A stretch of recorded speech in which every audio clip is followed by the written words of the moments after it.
Donc vous allez dire, encore quelqu'un qui fait des vidéos sur comment mettre des munitions en boîte. Voilà. Là, on va parler un peu donc stockage des munitions sur du moyen, long terme, court terme même, dans l'optique un peu réserve un peu comme le principe un peu de ma chaîne, c'est-à-dire autour de la prévoyance, s'il y a un coût des munitions qui augmente, s'il y a un manque, comme c'est arrivé là avec quand les États-Unis ont pété une pile avec la réglementation et tout le monde s'est rué sur les munes. Donc je vais vous parler de ça aujourd'hui. Donc vous voyez, soit on les achète en boîte comme ça, on les remet dans les boîtes, là c'est ce que j'ai fait.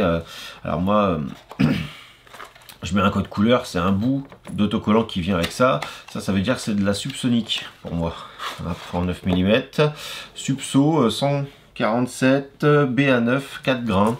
Voilà. Et ça me dit, là tu as de la subso. Parce que quand j'en fais et que je vais les bouffer rapidement, normalement je les mets en boîte MTM. Comme ça, c'est une marque. Ça, c'est du 357 que vous avez vu dans les vidéos hein, que je vous mets en haut là. Ça, vous allez pouvoir voir comment on les a faites ensemble. Et donc ça, c'est ce que j'emmène au stand. Ça me permet d'avoir 100 cartouches. C'est assez simple. Ça se ferme bien. Il n'y a pas... L'articulation est faite vraiment avec une charnière. C'est une belle charnière. C'est pas du plastique qui se plie et qui va à force casser. Tout simplement. MTM, vous voyez. Et je suis fait une petite étiquette pour savoir ce que c'est. Comme ça, quand je range tout ça... comme là dans mon armoire ou dans mes étagères, quand c'est vide c'est dans les étagères pour être rempli. Ça c'est un premier système on va dire. Et ensuite vous pouvez le voir ici, ça c'est une machine sous vide parce que pour le plus long terme, comme vous pouvez le voir là, je mets des munitions sous vide, donc pas d'air, pas d'oxydation, pas d'humidité, avec un absorbeur d'oxygène et un absorbeur d'humidité. Ça c'est pour le long terme. Ici on a 100 cartouches de 9 mm, pareil je marque dessus ce que c'est pour savoir. Ça c'est ce que je recharge pour mon Glock, c'est assez précis à 115 grains. On fera les essais ensemble, un de ces quatre de toute manière, avec les différents escaliers de rechargement et tout ça quand je vais aller sur le 9 mm. Donc ici on a 100 cartouches. Si je dois passer 100 cartouches à quelqu'un, je lui donne un sachet. Et je peux le faire en cas d'urgence, en cas de besoin. C'est bien étanche. J'ai pas de questions à me poser. Moi j'habite, ma principale occupation va être une inondation d'une crue de la Seine. En fait, à cause de la crue de la Seine, je pourrais être inondé. Là, pas de problème. Parce que mine de rien, on s'en rend compte quand on tire au vide, les 9 mm sont pas complètement étanches. Le sertissage, suivant comment le sertissage est fait, entre la balle et l'étui, l'air peut se faufiler dedans, enfin rester dedans, mais quand on tire au vide l'extérieur, et petit à petit, l'air qui est encore dans tous les petits étuis va sortir et va revenir remettre en pression notre sachet. Donc, si l'air peut passer, l'humidité peut passer aussi. Et ça, j'aime pas trop. En fait, j'aime pas trop. Donc avec des appareils comme celui-ci, bon là c'est un food saver parce que je vous avouerai que moi je pense plutôt quotidien, donc je vais pas me prendre une machine que pour voilà, bah si j'avais pris que pour les munes, mais on se rend vite compte que c'est appréciable de s'en servir pour la bouffe aussi. Ça permet de faire du stock et je me fais des petits kits. Un pansement ça prend énormément de place, donc pour stocker du pansement, des gaz, des compresses, n'importe quoi, quand on le tire sous vide c'est plus petit. Dans mon sac de secours de voiture, j'ai mis mes t-shirts, chaussettes sous vide, ça prend pas de place. Bref, petit aparté, mais qui n'a rien à voir. Avec des munes, que je viens d'acheter par exemple, on va dire que je veux les mettre de côté, pas qu'elles s'oxydent. Ici j'ai des sachets de silicate, c'est pour l'humidité. Ici pour absorbeur d'oxygène, pour tout ce qui va être, c'est souvent pour les aliments, mais ça marche aussi pour tout ce qui va être ferraille. Ici des sachets déjà tout faits, avec une petite encoche ici, pour pouvoir les déchirer facilement, mais on en a aussi en rouleau, qui est présent là-dedans. On a juste à tirer, on coupe, et on fait passer le film ici. On coupe, et on le scelle une première fois, et ensuite, là, ça nous évite de sceller le bout ici. C'est des sachets que j'ai achetés en Chine, pas cher, sachant que c'est pas pour foutre de la bouffe, ça pose pas de problème.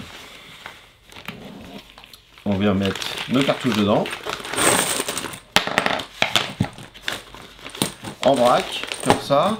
Ou alors on peut aussi les empiler, ou alors on peut aussi bien les ranger. Vous pouvez vous faire des petites des bandes de cartouches comme seraient des bandes tout simplement, comme des vraies bandes de cartouches.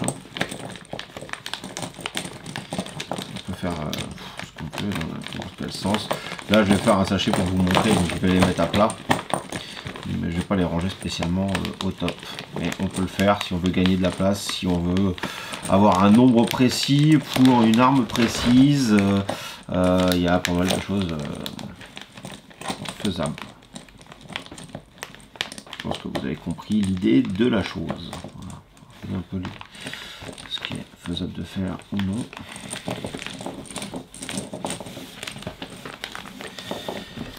C'est-à-dire, il faut la placer normalement. Là, je place ça de l'autre côté du joint. Le joint, c'est ici. Ici, c'est là où ça va sceller. Un petit, ça, c'est pour la bouffe. Le récupérateur vert. On ferme. On vient placer une dernière fois les munes ou ce que vous avez dans le sachet. Et on va appuyer sur tirer au vide et en même temps, là, il faut d'abord mettre bien sûr les éléments. Je le fais pas parce que là le sachet, je vais le réouvrir après. J'ai pas envie de gâcher des trucs parce que lui je vais le tirer demain pour tout vous dire. Donc normalement on met les sachets dedans, on met tout ça, c'est le même principe. Ensuite on vient sceller.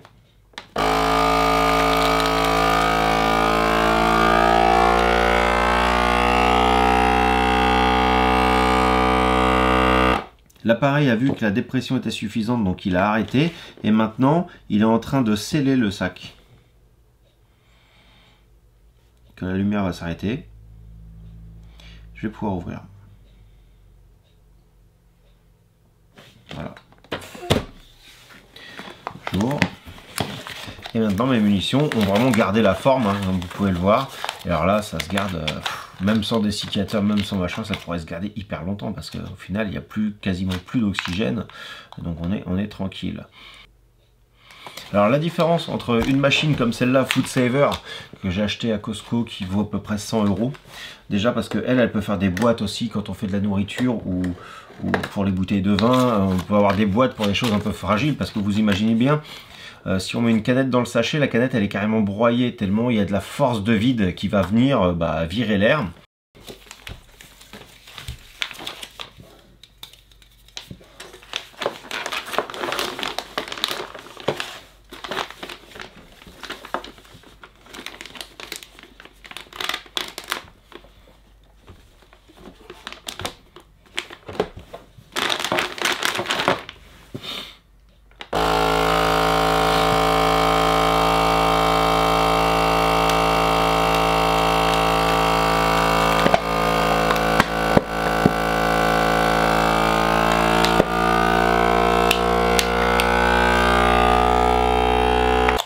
Donc elle fait énormément de bruit parce que le compresseur, ce qui aspire l'air, est vraiment très puissant. Au début j'ai commencé avec une machine que j'avais achetée chez Jiffy. Il y en a aussi chez Lidl. Ça fonctionne, sauf que le vide d'air est moins puissant et ça dure pas très longtemps dans le temps, un peu moins forcément, mais c'est pas non plus le même prix, hein, c'est du simple au double. Si vous avez le budget pour 100 ou 150 €, prenez Food Saver, hein, vous en trouvez chez Audio, vous en trouvez un peu partout, vous en trouvez sur internet. C'est quand même de la bonne qualité, puis c'est assez... Après pour le rangement, hein, vous voyez, si vous faites que des bandes comme ça, vous les avez facilement, vous les glissez dans vos poches, vous n'avez pas besoin de porte-chargeur. Et ensuite, vous avez les sachets pré-ouverts, et vous... Là, on va faire rentrer l'air, on coupe, et vous avez accès tout de suite à ce que vous aviez mis sous vide. Voilà, en fait. Ensuite, une fois qu'on a fait des sachets comme ça, donc là je vous montre, j'ai différentes boîtes. On a ça, et ça c'est une boîte aussi, tout ça c'est MTM. Ce sont des boîtes en plastique, celle-là style zombie, j'aime bien. Hein. Moi je suis un peu kéké, donc j'aime bien ça. Et donc ça, je le mets à l'intérieur. Et là-dedans, on retrouve, vous voyez ce que je vous disais, ça c'était sous vide. Maintenant, ça l'est plus. Là-dedans, on a 159 mm. Et je retrouve mes petites boîtes. Donc j'ai mes petites boîtes, je mets mes sachets. Et j'aime bien l'étiquette marquée directement 9 mm. Je sais. On a possibilité de mettre des cadenas aussi pour pouvoir le transporter, pour sécuriser ça dans ma Batcave. Ça serait, c'est nickel, on peut faire passer. Donc ça, là-dedans, on a le stockage, moi, de mon 22. Tout mon 22, donc on voit des traceurs. Là-dedans, j'en ai un paquet. Je sais pas combien, parce que le 22, ça va vite. 500, 1000, 1500. Ouais, 1500, je pense qu'on est pas loin des 2000. Et c'est loin d'être plein, comme vous pouvez le voir. C'est vraiment loin d'être plein. Mais il y a quand même pas mal de choses. Et je sais que celle-là, c'est 22. J'en ai deux autres comme ça. Il va falloir que je marque 22 long rifle ici. Mais MTM, que ce soit en petite boîte ou en caisse comme ça, c'est une valeur sûre. Alors, la poignée se baisse. Vous voyez ici les encoches. C'est pour que ça puisse se tenir les unes sur les autres et que ça ne bouge pas. En fait, c'est quand même pas mal. Ça tient. Chose intéressante. Alors, j'ai reçu ça aujourd'hui. J'ai attendu un petit peu pour... j'avais appris des choses. Les boîtes de munitions. Soit vous faites les brocantes, soit vous achetez neuf. Hein. J'ai été acheter ça chez ASMC, dans la région parisienne. C'est tout neuf. C'est plus solide que les boîtes en plastique. Faut pas se leurrer, hein. J'ai vu les essais, j'ai testé moi-même. La boîte en plastique, si on met des cartouches en vrac, elles ont une tendance à bailler un petit peu. Moins les MTM que les autres. Mais l'avantage là ici, c'est qu'on peut, on retire le couvercle. Le couvercle a un joint, mais vraiment très étanche. Une fois qu'on a fermé ça, d'ailleurs ça sent un peu le pneu là, elle est toute neuve celle-là, ça sent un peu le pneu, hein, c'est le joint. On lubrifie gentiment le joint avec de l'huile. Ou de l'huile silicone pour pas que ça bouffe le joint. Et une fois que c'est fermé, c'est un peu sous pression. Hop, et là on est très bien. C'est aussi, on peut les stocker, on a la trace ici pour pouvoir mettre la poignée. Et après, on peut les poser, les stocker comme ça, ça a une tendance à bouger. Alors moi, ce que j'ai acheté il y a quelques temps pour aller avec ça, on en trouve avec différents marquages. Là, c'est du calibre 50. Si vous recherchez, c'est la taille de boîte pour le calibre 50. C'est un peu comme ça qu'on la reconnaît. Mais il y a aussi des boîtes où on met des... je crois que c'est 1000, 9 mm dedans en vrac, ou des choses comme ça. Et c'est marqué 9 mm. 5,56 aussi à blanc ou quoi. Donc on les a d'occasion et on les a neuves. Toujours chez MTM. Alors, ils n'ont pas sponsorisé. Hein. Là, ils n'ont pas sponsorisé la vidéo. Ça vient chez eux. Alors au début je m'étais dit tiens ça pouvait servir pour les boîtes en plastique, mais non, c'est que pour les boîtes métalliques. Si vous regardez bien, ça va nous permettre de les transporter, de les empiler et de pouvoir les prendre 3 par 3 assez facilement. 3 on peut, hein, mais quand ça commence à peser, que c'est chargé en cartouche, ça commence à être lourd. Et donc là on les pose gentiment là-dedans. Voilà. Et puis voilà, et derrière on peut en rempiler un, parce que derrière on voit aussi, ici on voit la trace pour la poignée, directement. Donc après ça se remet dessus, et on est bien, on a toutes nos boîtes qui sont accumulées. Je vais vous montrer ça après plus précisément dans le garage tout simplement, enfin dans le sous-sol. Voilà. Pour bien organiser tout ça, moi j'utilise ça. Alors, il y a plusieurs systèmes, on peut le faire à la main, on peut faire machin, mais c'est un peu ce qu'on appelait une Dymo, mais en version là, moi c'est Brother, mais c'est électronique. Alors soit on met des piles, soit on a le transfo. Ici on a différents systèmes pour de l'électricité. Moi j'ai même de la gaine thermorétractable qui va permettre d'écrire sur les fils quand on doit repérer des fils. Ça, ça va être celui qu'on a eu avec. Et ici donc on a du 18, et je crois que celui-là il va jusqu'à 24 mm de largeur, donc ça fait déjà des belles étiquettes. C'est ce que je vais utiliser. Je vais utiliser du large pour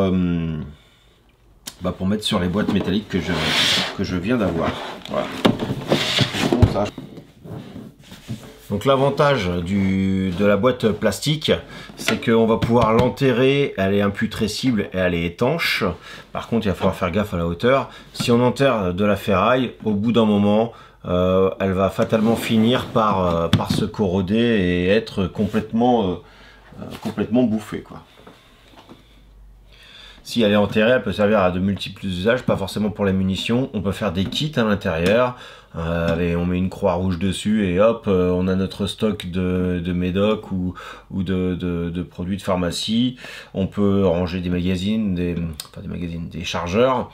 On peut ranger des armes à feu avec de la mousse autour. Et c'est quand même quelque chose de pas trop cher. Neuves, elles valent dans les 20 balles, je pense. Et on en trouve en brocante pour la moitié du prix facilement. Je crois que j'en ai même payé moins cher que ça en brocante. Une autre solution aussi, quand on a de la place dans son sous-sol, c'est de mettre ça dans de mettre les boîtes, de boîtes standards ou quoi, mais d'utiliser un vieux frigo.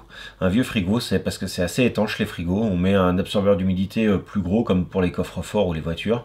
Et là, on utilise un frigo comme une grosse boîte étanche. Ça permet de réguler la température. Ce sera jamais trop haut, jamais trop froid. Bon, déjà dans une cave, c'est plutôt pas mal. C'est surtout l'humidité qui pose problème.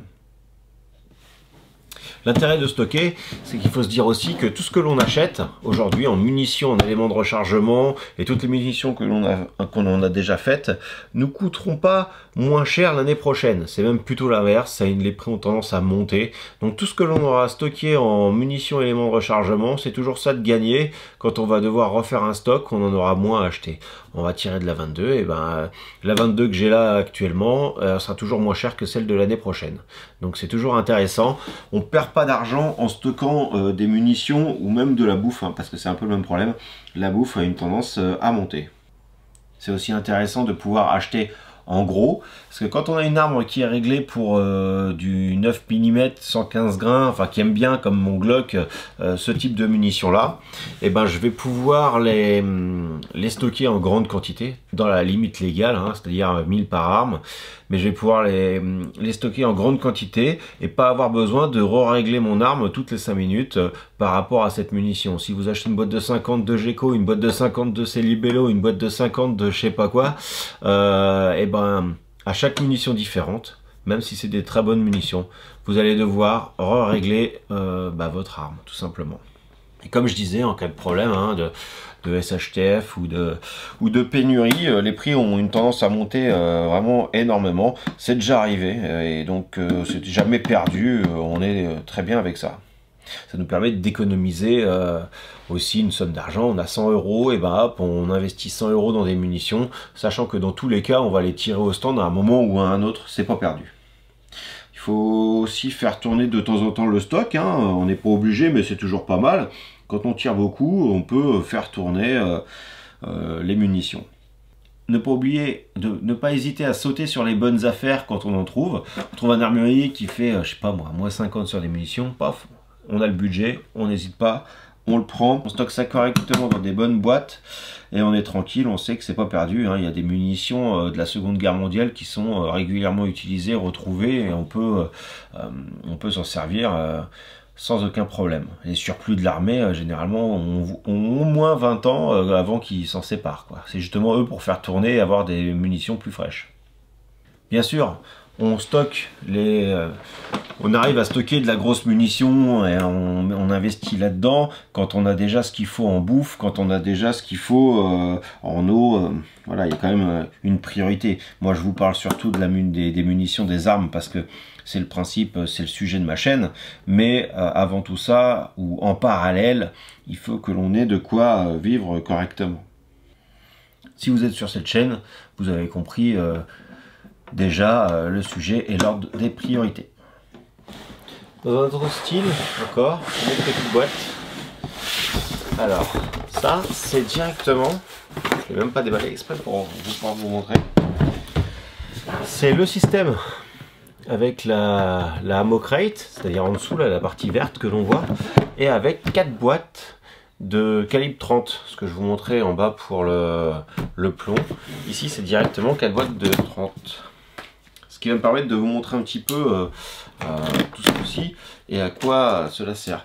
Donc comme vous pouvez le voir, sur le côté ici, on a des trous là et là.